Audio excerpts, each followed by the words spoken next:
مانگتے ہی نہیں ہیں، اور مانگتے ہیں تو پتہ نہیں کس اسٹائل سے مانگتے ہیں، توجہ نہیں ہوتی. اجتماعی دعاؤں پر زیادہ زور ہے، انفرادی پر زور نہیں. کہیں مجمع دعا مانگ رہا ہوتا تو ہاتھ اٹھا کے آمین آمین شروع کر دیں گے بس. ٹھیک ہے، وہ بھی جائز ہے، لیکن دعا میں جو اصل ہے وہ انفرادی ہے. دیکھیں، جب آپ کسی سے اپنی حاجت پوری کرنے کے لیے، کچھ مانگنے کے لیے جاتے ہیں تو اکثر آپ کی کوشش ہوتی ہے کہ اس سے اکیلے میں ملوں. اکثر کوشش کیا ہوتی ہے؟ سب کے سامنے نہیں، بلکہ آپ اس کو لیں گے، بھائی تھوڑی دیر کے لیے ذرا مفتی صاحب آپ سے کام ہے. ایسا ہی ہوتا ہے نا، ذرا چھاؤں میں آ جائیں تھوڑی دیر کے لیے.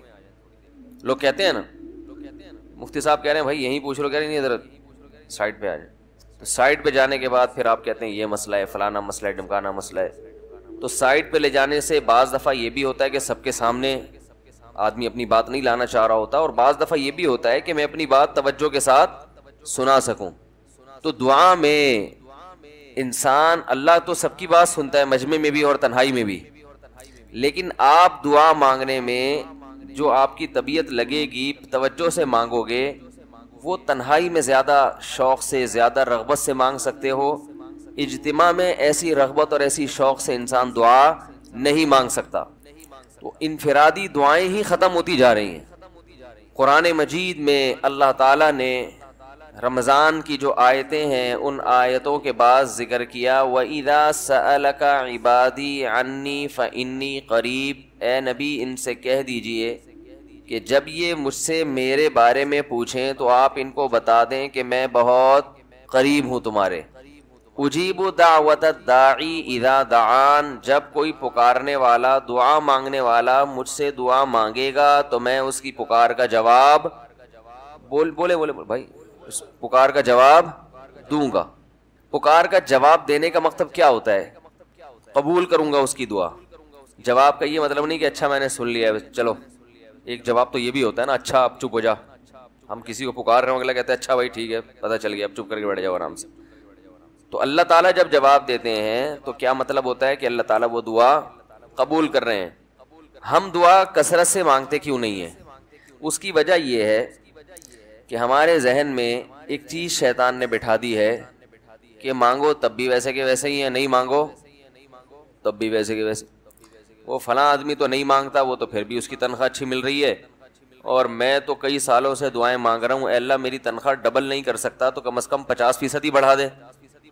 تو میں تو وہیں کا وہیں ہوں، میری تنخواہ میں تو کوئی اضافہ ہو نہیں رہا. تو ہم تو دیکھتے ہیں کہ ادھر دعا مانگو کچھ بھی نہیں ہو، سوائے ثواب کے کچھ بھی نہیں ملتا.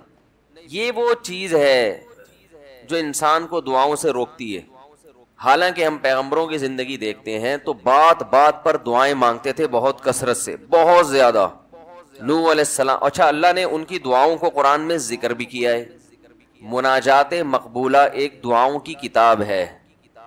حضرت مولانا اشرف علی تھانوی رحمہ اللہ تعالی نے قرآن اور حدیث کی دعاؤں کو ایک چھوٹی سی کتاب میں جمع کر کے ایک ہفتے پہ ڈیوائیڈ کر دیا ہے اس کو، کہ آپ روزانہ ان میں سے ایک حصہ پڑھیں گے تو پورا ہفتے میں وہ تقریباً تمام دعائیں کور ہو جائیں گی جو قرآن و سنت میں بیان کی گئی ہیں. وہ کتاب ضرور خریدیں، رکھیں اپنے پاس، مناجات مقبولہ کے نام سے. تو ہم دعا کیوں نہیں مانگتے؟ مسئلہ ہمارے ساتھ یہ ہے کہ ہم کہتے ہیں کہ جو مانگتا ہے وہ بھی وہینچ کا وہینچ، اور جو نہیں مانگتا ہے وہ بھی کوئی سرخاب کے پر تو لگ نہیں جاتے کوئی مانگ رہا ہو تو. یہ وہ مسئلہ ہے جس کی وجہ سے لوگ دعائیں مانگنے میں بخل سے کام لیتے ہیں، جبکہ پیغمبر کثرت سے دعائیں مانگا کرتے تھے، بہت زیادہ. جو پچھلی آسمانی کتابیں ہیں ان میں لکھا ہوا ہے کہ یعقوب علیہ الصلاۃ والسلام اتنی کثرت سے دعائیں مانگا کرتے تھے کہ سجدے میں جا کے کہ ان کے یہ جو گھٹنے ہیں اور سر میں سخت نشان بن چکے تھے.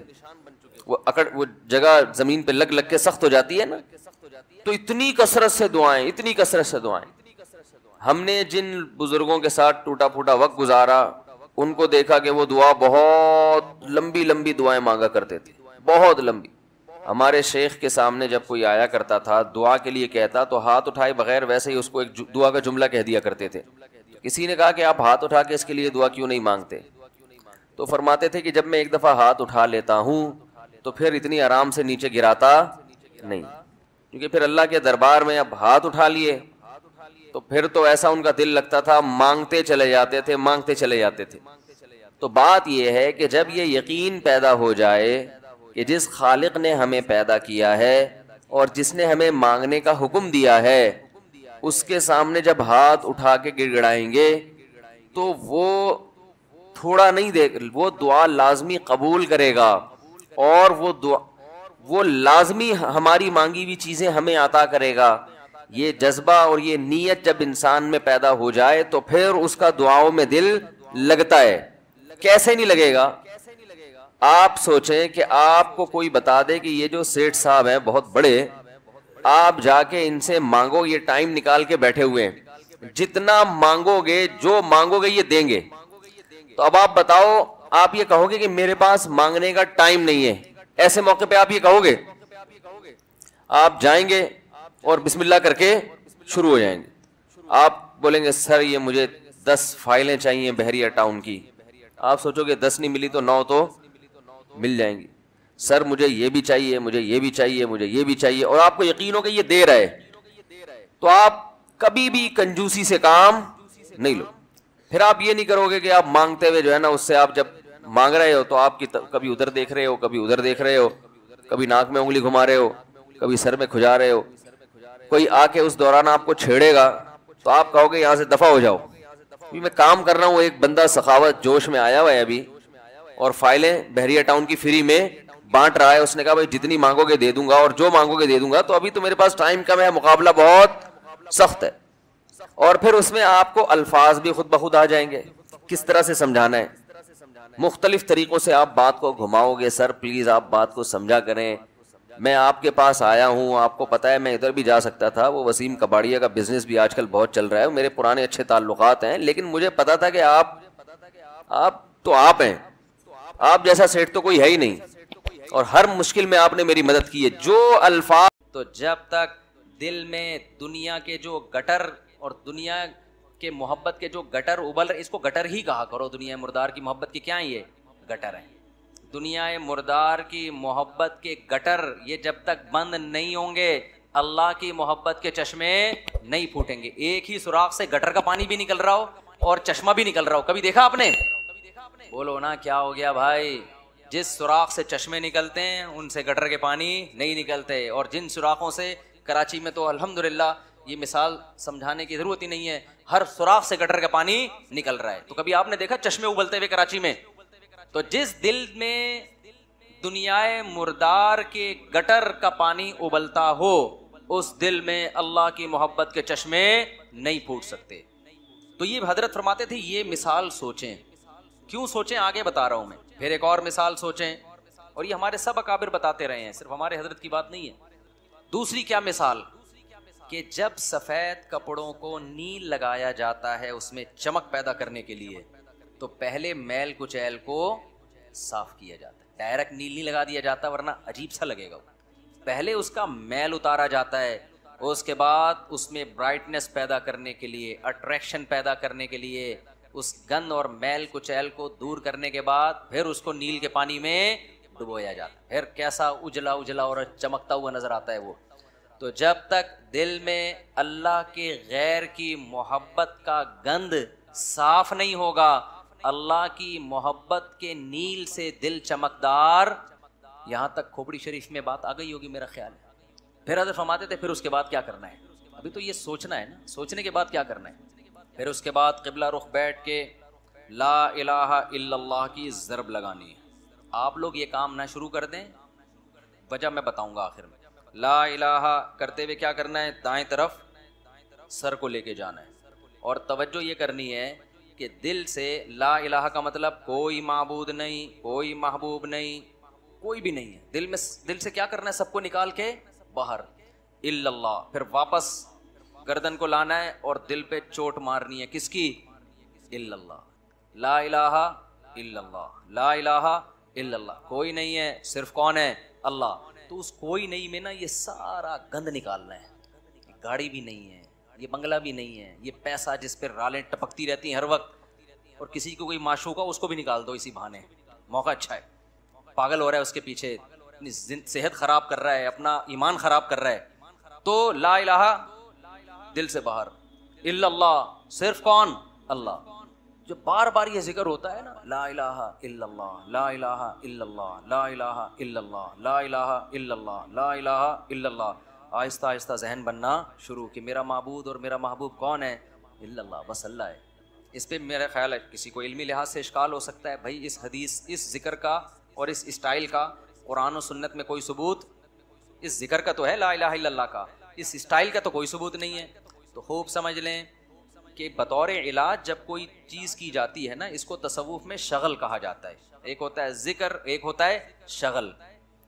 تو جو بطور علاج کے جو چیز کی جاتی ہے، مائنڈ بنانے کے لیے کی جاتی ہے، اس کے لیے ثبوت کی ضرورت نہیں ہوتی، اس کے لیے ثبوت کی ضرورت نہیں ہوتی. اس کو سنت اگر کوئی سمجھے گا تو پھر کیا ہے؟